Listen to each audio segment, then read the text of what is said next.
de hoy, porque lo tenemos en línea al defensor de la tercera edad, el gerontólogo destacadísimo, por supuesto, Eugenio Semino. Buenas tardes, Eugenio. Castro Espinosa los saluda acá en la provincia de San Juan, Radio Ala 101.97 y por su canal de YouTube. ¿Qué tal, Carlos? Qué gusto poder saludarlo.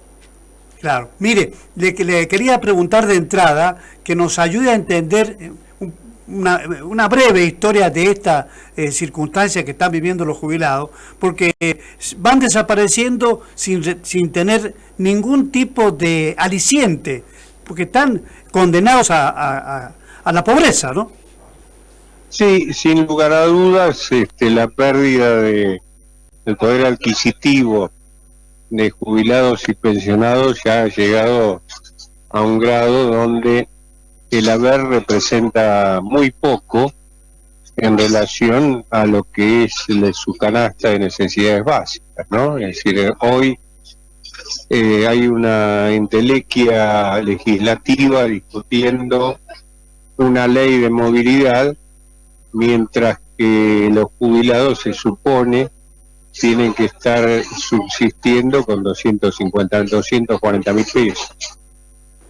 Lo cual es una vergüenza. Yo creo que es tal la inequidad que se está produciendo, doctor, que prácticamente la angustia que va acá en San Juan, basta recorrer algunas oficinas de la ANSES, ir a algún departamento donde hay una oficina de ANSES y ver a la gente haciendo trámites, pero básicamente desencantada con este cuadro de situación, ¿no? Sin lugar a dudas, sin lugar a dudas. Aparte, yo veo que el sistema político permanece al margen de esta realidad. Me tocó estar la semana pasada en la Cámara de Diputados, y traté de hablar de lo que vemos quienes hacemos asistencia directa, es decir, la crisis humanitaria que desde hace tanto tiempo hablamos con usted y con otros comunicadores que siguen el tema, que la percibimos o en una defensoría, la percibimos en un hospital, la percibimos en la calle, pero fíjese que el ajuste se sigue dando en forma ininterrumpida, ¿no? Es decir, en la administración anterior, cosa que vemos frecuentemente, haber jubilatorio solo en el 2023 perdió casi 70 puntos respecto a la inflación,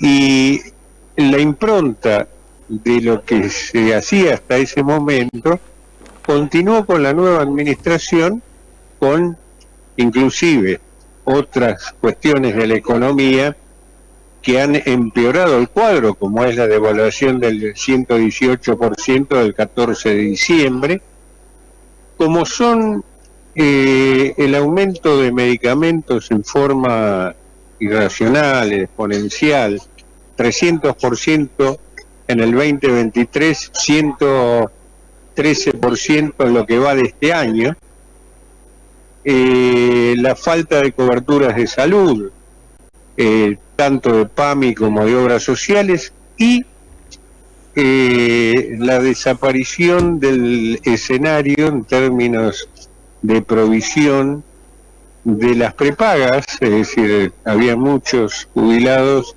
que, como ayuda de su familia y demás, tenían alguna prepaga de segundo o tercer nivel, que era el auxilio a lo que no le cubría su sistema, como decía anteriormente, solidario de PAM. Ahora, eso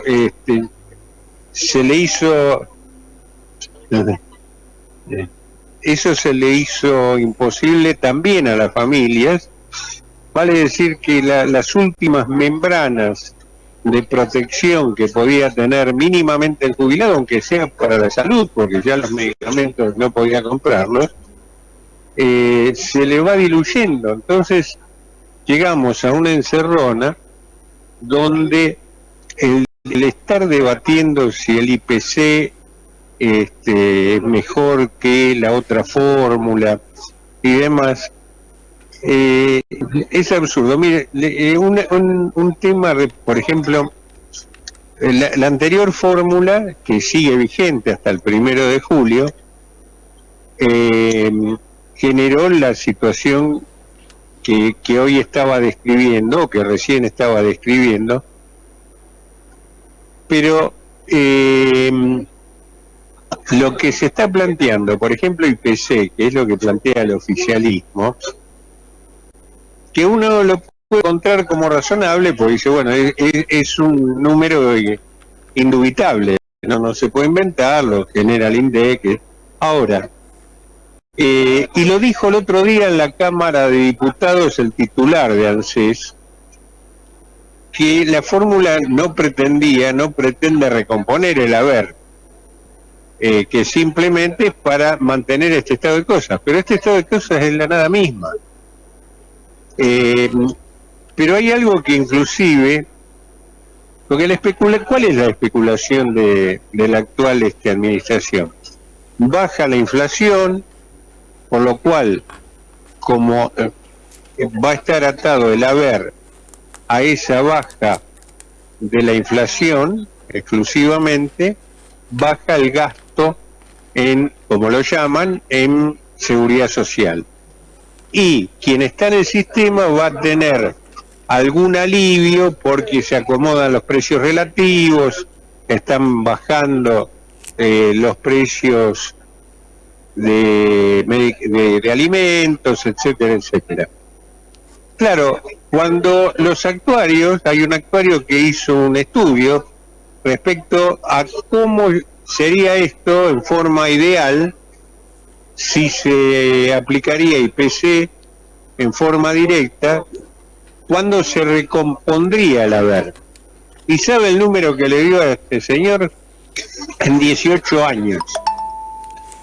Van a tener que sacar un decreto alternativo para declararnos inmortales. Es la única forma que la cosa pueda funcionar. Digo, estamos asistiendo a un verdadero disparate que encubre toda esta mala comedia, la situación real que encubre lo que hoy se está padeciendo y la gente que se muere en el camino, ¿no? Claro, ellos, bueno, por suerte tanto usted como nosotros, siempre venimos observando de cualquier gobierno, sea de Massa, sea de Fernández, de quien sea. Al contrario, después cuando uno encuentra, y por suerte lo pusimos en el aire, estas reflexiones que hacía Fernández, diciendo el problema que había con los jubilados, con la tercera edad, que vivían mucho, decía, y eso era un problema para el Estado, tenía que invertir. Es decir, él no solamente no invirtió en los jubilados, sino que invirtió para él, que explique los seguros que ha hecho. Así es. Mira, ayer hicimos un interesante conversatorio en el que hubo 2 periodistas especializados en seguridad social, de los mejores que hay en el país y los más consecuentes, que son Ismael Bermúdez de Clarín y Silvia Stank del diario La Nación, y entre quienes, bueno, se acercaron dentro de los 300 participantes de un recinto chiquito, se apersonó Osvaldo Giordano. El de Lancet, que fue el titular, el extinto titular de ANSES, extinto en términos de su función, ¿no? Claro. La verdad que fue muy interesante porque es la primera aparición pública en algo, en un tipo de encuentro así colectivo, lo había hecho en algunos medios, que realiza después de su destitución. Es más, se vino de Córdoba expresamente a participar de este encuentro. Un encuentro muy interesante, donde hubo especialistas y demás, pero fundamentalmente también hubo jubilados, que son los recipiendarios de todo esto que uno, por lo menos pretende poner en superficie. Pero fíjese que tiene que ver esto con lo que usted señalaba, lo que decía Giordano, el tema con lo que se encontró administrativamente en ANSES, y después le doy la pauta de por qué lo echaron, que surgió en esa charla. Bueno, primero un gran descontrol administrativo, como en toda la administración, gente nombrada hacía nada, que no existían, etcétera, etcétera.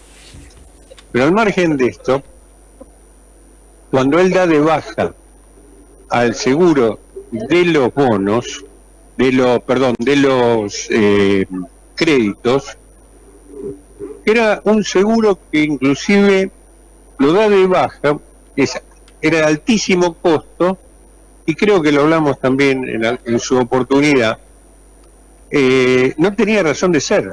Hasta el 2021, esos créditos que se daban desde el 2012 no tenían ningún seguro en particular, porque era, primero que era plata del propio jubilado lo que se le prestaba, pero al margen de esto, los descuentos lo hacía el propio, por lo cual no podía haber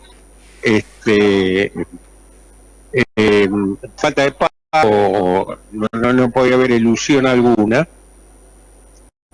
Y por otra parte, si el titular fallecía, se queda beneficio también, por lo cual no quedaba la deuda.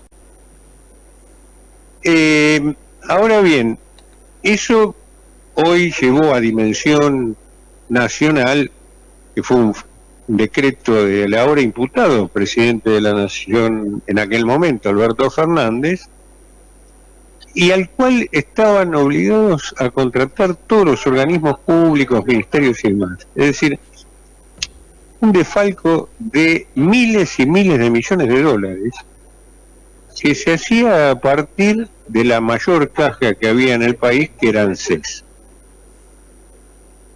Y a su vez, bueno, esto, lo que decía Giordano, que él simplemente dio de baja ese seguro y abrió la caja de Pandora.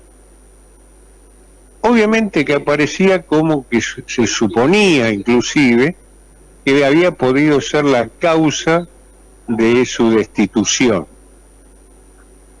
Pero claro, ayer apareció otro tema, que nosotros lo hemos hablado con usted. Giordano fue el que dio el último informe sobre la situación del Fondo de Garantía y Sustentabilidad, que recordemos era de 32.000 millones de dólares frente a los 100.000 millones de dólares que tenía ese fondo originalmente. Del 2009 hasta ahora habían desaparecido 70.000 millones de dólares. Y contaba ayer que cuando da el informe estaba esto relacionado con utilizar ese fondo con algo que veníamos diciendo nosotros permanentemente, para repartirlo entre los jubilados, para satisfacer situaciones actuales. Así que fíjese que esta administración, como el latrocinio de la anterior, terminan siempre confluyendo en querer apropiarse de los fondos del jubilado. Usted tendrá presente que del fondo no se habló nunca más después de esto, que había estado en el primer DNU, que a ver qué se hacía con el fondo. Bueno, ni se lo menciona. Yo estuve en la Cámara de Diputados, como le decía, se planteó el tema del fondo y hubo un silencio por el foro que llamó mucho la atención. Así que, desgraciadamente, no hay disposición del sistema político, casta, anticasta y recontracasta, a tomar como cuestión prioritaria la crisis humanitaria que está sufriendo el sector y a la cual tanto hemos aludido. Le concluyo, tuvo que ver con lo que se habló ayer y con lo que se habló en diputados. Si una fórmula, por ejemplo la inflación, es indubitable, pero que a su vez no recompone, y otra fórmula, como puede ser la actual, que está vigente, la que implica recaudación y variación salarial, que no tiene inflación, como se lo habíamos propuesto al caradura del banquero excomunista Carlos Heller y a la diputada Vallejo, que defendían esta fórmula inmóvil que tuvimos. Si ambas conviven en el futuro, lo que pueden generar es un mecanismo simple. Se aplica a la mejor cada mes que tenga un resultado mejor para el jubilado. Con la recaudación y salario, si dicen, si sucede lo que dicen, que se recompondrá la economía y demás, va a haber más recaudación y más salario. Entonces es probable que tenga un índice mayor que si está exclusivamente la inflación, y como también dicen que la inflación baja. A todo esto es parte de un diálogo que es imposible, por lo menos, observar a nivel del Congreso de la Nación, en el propio sistema, pero más allá de esto ser factible, ser sencillo, de solución rápida, lo que hay que hacer en paralelo es sí dedicarse seriamente a recomponer el haber, es decir, porque si no, con lo que hoy ya se tiene, ninguna fórmula tiene ninguna posibilidad de cubrir las necesidades básicas. Entonces me parece que se pueden dejar de embromar con esa discusión bizantina de una fórmula o la otra, que dejen las dos y que en cada mes se le dé el resultado de la mejora al jubilado, y que se pongan todos los esfuerzos de los estados del Estado Nacional, los estados provinciales y municipales a ver cómo sacar de abajo de las ruinas a los jubilados que ya no resisten más, ¿no? Claro, y terminar definitivamente con este modo de interpretar las fórmulas, solamente pensando en qué importe menos le van a pagar a los jubilados. Cuando llegó la casa estaba hablando de ajustes, pero no me contó por qué renunció el ex de ANSES. Bueno, lo que surgió ayer, que se lo preguntó directamente Ismael Bermúdez, adelante del público. Concluyó con que fue haber hecho conocer el estado del Fondo de Garantía y Sustentabilidad. Ajá. Está bien. Y acá lo implica, y como saldo, yo sé que usted hace un esfuerzo tremendo porque tiene que atender sus cosas y su tarea diaria, y que es múltiple, pero no deja de estar presente en esos lugares donde un poco para ver en la cara a estos funcionarios, que muchos de ellos sin duda solamente están esperando que el jefe que tienen ellos diga cuánto le van a dar a los jubilados. Ni autoridad tienen para poder digamos, conversar con personas o con personalidades como la suya, que está verdaderamente preocupada y ocupada de los jubilados y pensionados. Así es. Ahora le voy a mandar la exposición ahí en la sesión, y le voy a mandar también el conversatorio de allá. Me encantaría. Eugenio, es decir, en los tiempos, en marzo, ¿qué se le va a pagar? Perdón, en abril, ¿qué se le va a pagar? Abril, la primer cuota se está pagando el mismo haber que recibieron el mes pasado, en marzo, y a partir del 17 se paga el reajuste y el bono para los de la mínima. Los que tienen fecha de cobro después del 17, que ya la tenían asignada, van a cobrar las dos partes juntas. Los que cobraban o están cobrando antes del 17 cobran, por ejemplo, los de la mínima, los mismos 135.000 pesos, que es el haber del mes pasado, y en la segunda fecha cobran los 40.000 pesos, bueno, hasta llegar a 170.000 pesos, con más el bono de 70.000 pesos. En ningún caso aquellos que superen la mínima van a tener, que creo que hay algunos que recibieron 5.000 pesos como compensación. No, ahí hay un tema que también vale aclarar. Hay 1,5 millones Sí. que no están en la mínima, que no van a recibir aumento alguno, van a tener una pequeña modificación de 4.000 pesos, que son los que tienen aportes directos al sistema y que se les reajusta por el 82% del salario mínimo vital y móvil.